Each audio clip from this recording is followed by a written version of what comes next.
Hello friends, star Nimmala YouTube channel చూసినట్టయితే ఈరోజు update వినాలి ఫ్రెండ్స్. మన స్టార్ నిమ్మల యూట్యూబ్ ఛానల్ ఎవరైనా సబ్స్క్రైబ్ చేయండి, లైక్ చేయండి, షేర్ చేయండి. మంచిగా వీడియో నోటిఫికేషన్ ఉందంటే మన ఛానల్ని సబ్స్క్రైబ్ చేసుకోవాలి. ముందుగా మాట్లాడుకోవాల్సింది అమెరికా మార్కెట్ భారీ నష్టాలతో ముగిసింది. దాంతో మన మార్కెట్ కూడా యుద్ధ భయాలతో ఓపెనింగ్లో గ్యాప్ డౌన్ 700 పాయింట్లు మైనస్లో ఉంది. ప్రజెంట్ కూడా మార్కెట్ 690 పాయింట్లు 24,000 గట్టి సపోర్ట్ ఉంది. అది కూడా తగ్గిపోయింది. ప్రజెంట్ మార్కెట్ 23,750 దగ్గర ప్రజెంట్ ఉంది. అసలు మార్కెట్లో ఈ సెల్లింగ్ ఎంతవరకు ఉన్నది అనేది పోర్ట్ఫోలియోలు మొత్తం కొలాప్స్ అవుతున్నాయి. మార్కెట్లో ఉన్న ఏ కంపెనీ అని కాదు, ప్రతి ఒక్క కంపెనీ మీద ఎఫెక్ట్ పడుతుంది. దాంతో ఉన్న మార్కెట్లో ఉన్న ఎఫ్ఐలు డిఐలు విపరీతమైన సెల్లింగ్ చేస్తూ దాంతో మార్కెట్ ఓపెనింగ్నే డౌన్ అయిపోయి మార్కెట్ ఒక లెవెల్ కాగా పోతా ఉంది వెనుకకు. ఇలా ఈ స్టాక్ మార్కెట్ ఈ రోజుకున్న అప్డేట్ ఏంటో, ఈ రోజున్న న్యూస్ ఏంది, మార్కెట్లో ఏ కంపెనీ ఏం జరిగింది, అసలు ఎంత పర్సెంటేజ్ పడ్డాయి, ఇక మార్కెట్లో ఇప్పుడు ఇన్వెస్ట్మెంట్ పెట్టాలా వద్దా, ప్రజెంట్ ఇవన్నీ సిచ్యువేషన్ గురించి మాట్లాడుకుందాం. వినాలి ఫ్రెండ్స్, మనం చెప్పే విషయాలు పూచా తప్పకుండా వింటే మన మార్కెట్లో ఇన్వెస్ట్మెంట్ పెట్టాలా వద్దా అనేది ఒక ఆలోచనకు వస్తుంది. మార్కెట్ ప్రజెంట్ 688 పాయింట్లు మైనస్లో ఉంది. అలాగే బ్యాంక్ నిఫ్టీ వచ్చేసి 2400 పాయింట్ 4% పడ్డది. నిఫ్టీ ఏమో 3% పడ్డది.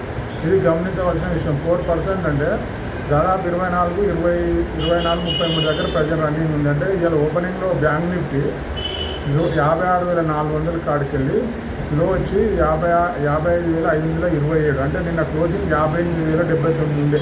అంటే దాదాపు 3,000 పాయింట్ల దాకా మైనస్ ఉంది. అది గమనించవలసిన విషయం. సెన్సెక్స్ కూడా అలాగే 2,400 పాయింట్లు మైనస్లో ఉంది. నిఫ్టీ 700 పాయింట్లు మైనస్లో ఉంది. ఇది గమనించవలసిన విషయం. మార్కెట్లో ఇది పడ్డది అని కాదు, ఆల్ స్టాక్స్ మైనస్లో ఉన్నాయి. క్రూడ్ ఆయిల్ ఎందుకంటే ఈరోజు క్రూడ్ ఆయిల్ ఏకదం 28% $118 వచ్చింది. ఇది ఫస్ట్ టైం. ఈ కరోనా టైంలో కూడా ఇంతగానో రాలేదు మార్కెట్. దాంతో విపరీతమైన సెల్లింగ్ వచ్చింది. అది గమనించవలసిన విషయం. ఇది ఇక్కడితో ఆగుతుందా అంటే ఆ ఇరాన్ అండ్ అమెరికా ఈ యుద్ధ భయాలతోటి మార్కెట్లో ప్రతి ఒక్క షేర్ సెల్ అవుతుంది. పోర్ట్ఫోలియోలు మొత్తం దాదాపు 30-40% కరెక్షన్ వచ్చినాయి, అంటే తగ్గిపోయినాయి. ఇవి ఇక్కడితో ఆగుతుందా అంటే ఇది చెప్పడానికి లేదు. మార్కెట్ సపోర్ట్ లెవెల్ అనేది దిగిపోయింది. అసలు 52 వీక్ లో అంటే దాదాపు మనం ఉన్న లో 200 days యావరేజ్ అంటారు, అది దిగిపోవడం వల్ల అది ఇప్పుడు యుద్ధ భయం అయిన కాడికి 25,400 దగ్గర ఉన్నప్పుడు యుద్ధం స్టార్ట్ అయింది. ఇది 10 days అయింది ఇప్పటికీ. ఇప్పట్లో మార్కెట్ 2,000 పాయింట్లు మైనస్ అయింది. ఇది గమనించవలసిన విషయం. ఇక 2,000 పాయింట్లు ఆగుతుందా అంటే ఆగేది కాదు. ఇది మార్కెట్ కరెక్షన్ వచ్చిందంటే, ఒక యుద్ధ భయం వచ్చిందంటే ఇది పోవడానికి కొన్ని ఏళ్ళు పడుతుంది. అది గమనించవలసింది. మార్కెట్ అనేది ఎప్పటికి ఉంటుంది, మన దగ్గర మనీ ఉండాలి, ఓపిక ఉండాలని రెగ్యులర్ చెప్పుకుంటున్నాం.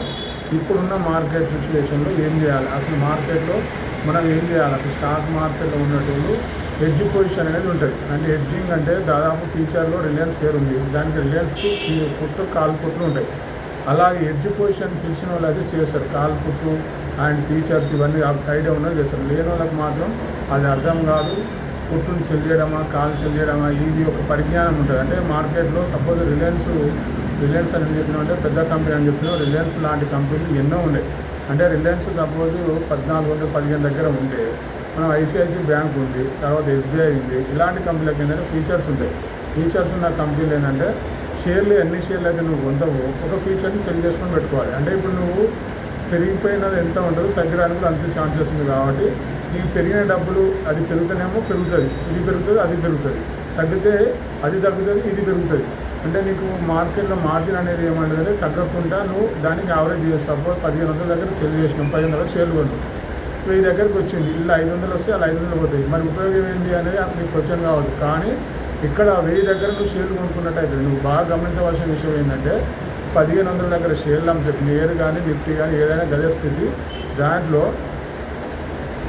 సపోజ్ 500 లాట్ సైజ్ ఉంది, 500 షేర్లు కొన్నాం, దీనికి ఒక 15 లక్షలు ఇన్వెస్ట్మెంట్ పెట్టినాం, దానికి ఒక 3 లక్షలు అదే దాని మీద సెల్ చేసుకునే ఛాన్సెస్ ఉంటాయి. అంటే ఒక 17 లక్షలు 16 లక్షలు ఉన్న పోర్ట్ఫోలియోని అదే పోర్ట్ఫోలియోని కంటిన్యూ ఉండాలంటే దీనికి హెడ్జ్ మార్జిన్ అంటే హెడ్జింగ్ అంటే మనం ఇన్సూరెన్స్కి ఎలాగైతే టర్మ్ పాలసీ ఎలా తీసుకుంటాం, నెలకి కానీ సంవత్సరానికి ఒక సంవత్సరానికి 3,000 కడితే 60 లక్షలు అనేది ఇప్పుడు స్టేట్ బ్యాంక్ ఆఫ్ ఇండియా ఒక టర్మ్ పాలసీ తీసుకొచ్చింది. అలాగే అంటే 3,000కి మీకు సంవత్సరం వరకు నువ్వు దానికి వదిలేస్తున్నట్టు. అంటే అలాగే ఇది మంత్లీకి వచ్చేసరికి దీంట్లో అంటే ఎలా పోర్ట్ఫోలియోని మనం బిల్డప్ చేసుకోవాలి, దానికి ఎలా మనం కాపాడుకోవాలి, అంటే నీ డబ్బులని పోకుండా ఎలా కాపాడుకోవాలనే విషయం మాట్లాడుతున్నాం.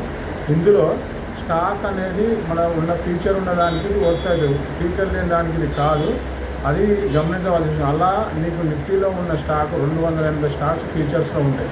అంటే నిఫ్టీలని కాదు, మొత్తం టోటల్ SP 500 దాదాపు ఈ 500 కంపెనీల్లో దాదాపు ఉంటాయి ఫ్యూచర్లు ఉన్న కంపెనీలు ఏదైనా కొనుంటే దానికి ఒక పుట్టు కొంటేనే ప్రీమియం అవుతుంది. ఫ్యూచర్ అంటే సెల్ చేస్తే అది బెస్ట్ ఐడియా. అంటే నువ్వు ఇక్కడ ఎన్ని డబ్బులు పోతే అన్ని డబ్బులు అక్కడ యాడ్ అవుతాయి. ఇది ఎవరైతే మార్వాడీలు చేసే ఉద్యోగం, మార్వాడీలు ఏం చేస్తారంటే ఒక బంగారం దుకాణం పెట్టిరనుకో, గోల్డ్ అంటే జ్యువెలరీ షాప్ పెడితే 5 కోట్లు 10 కోట్లు ఉంటుంది, దాన్ని 5 కోట్లు అంటే ఫ్యూచర్లో సెల్ చేసి పెట్టారు. అంటే మార్కెట్ పెరిగినా లాభమే తగ్గినా లాభమే వాళ్ళకి, ఎందుకంటే వాళ్ళు ఎప్పుడు 2 పొజిషన్లు ఉంటారు కాబట్టి వాళ్ళకి నష్టం ఉండదు. అదే ఎవరు ఇన్వెస్టర్ లాస్ అవుతారంటే చిన్న ఇన్వెస్టర్ మన లాంటి వాళ్ళు, అంటే ఎవరైతే తక్కువ టైంలో ఇన్వెస్ట్మెంట్ పెట్టి తక్కువ టైంలో వెళ్ళిపోదాం అనుకునే వాళ్ళకు ఇది ఇరికిపోతారు అనేది అది గమనించవలసింది. మార్కెట్ అనేది ఎప్పటికి ఉంటుంది, మన దగ్గర మనీ ఉండాలి, దాంతోపాటు ఒప్పుకోవాలి. రెగ్యులర్ చెప్పుకున్న మాట ఇది. దీన్ని పోర్ట్ఫోలియోని ఎలా అనేది చేసుకోవడం అనేది మన కంపెనీలు 10 కంపెనీలు ఉంటాయి. 10 కంపెనీలకు 10 రకాలు, లేకపోతే నిఫ్టీలో ఉన్న కంపెనీలకు నిఫ్టీ ఒక సేల్ చేసుకొని పెట్టుకునే సరిపోతుంది. అంటే నిఫ్టీ పడ్డాకొద్ది షేర్లు పడ్డాకొద్ది నిఫ్టీ పెరుగుతుంది, అంటే నిఫ్టీలో లాభాలు వస్తుంటే దాంతో మీరు ఆర్డర్ చేసుకోవచ్చు. అదొక ప్రక్రియ. దానికి కావాలంటే మన స్టార్ట్ నెంబర్ కాంటాక్ట్ కానీ దాన్ని కూడా వివరిస్తాం. అంటే ఎలా చేయాలనేది విషయం మాట్లాడుకున్నాం. ఈ రోజుకున్న సిచ్యువేషన్లో కంపెనీలు ఏవి పెరిగినాయి మనం ఒకసారి చూద్దాం. టాప్ జనరల్ లిస్ట్ తీసుకుంటే మనం ఫస్ట్ ఫ్యూచర్లో ఉన్న దాన్ని చూస్తాం. ఫ్యూచర్లు అంటే దాదాపు ఉన్న కంపెనీలలో MCX పెరిగింది ఈరోజు దాదాపు 1%. MCX, కోల్ ఇండియా, రిలయన్స్, ఇవి 3 ప్లస్ ఉన్నాయి. ఇది ఫ్యూచర్లు ఉన్నాయి. ఇక మైనస్ ఉన్న కంపెనీలు ఏంటి అంటే దాదాపు మైనస్ ఉన్న ఇండిగో వచ్చేసి ఇది 7% 7% పోయింది. తర్వాత న్యూ మీడియా ఇది వచ్చేసి ఇది 6.5% పోయింది. స్టీల్ అథారిటీస్ ఇండియా లిమిటెడ్ ఇది 6% పోయింది. ఇది ప్రజెంట్ ఉన్న మార్కెట్లో ఇంకా చాలా కంపెనీలు పోయినాయి, కానీ మెజారిటీ పడ్డ కంపెనీల గురించి మన SBI కూడా 6% పడ్డది ఫ్యూచర్. ఇది గమనించవలసింది. ఇప్పటిదాకా బ్యాంకులో సెల్ రాలేదు, ఈరోజు బ్యాంకులో సెల్ వచ్చింది.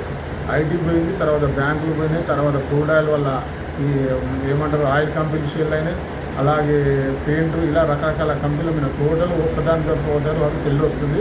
అంటే పోర్ట్ఫోలియోని కాపాడుకోవడానికి ఉన్న ఇన్వెస్ట్మెంట్ని తగ్గించుకొని మళ్ళీ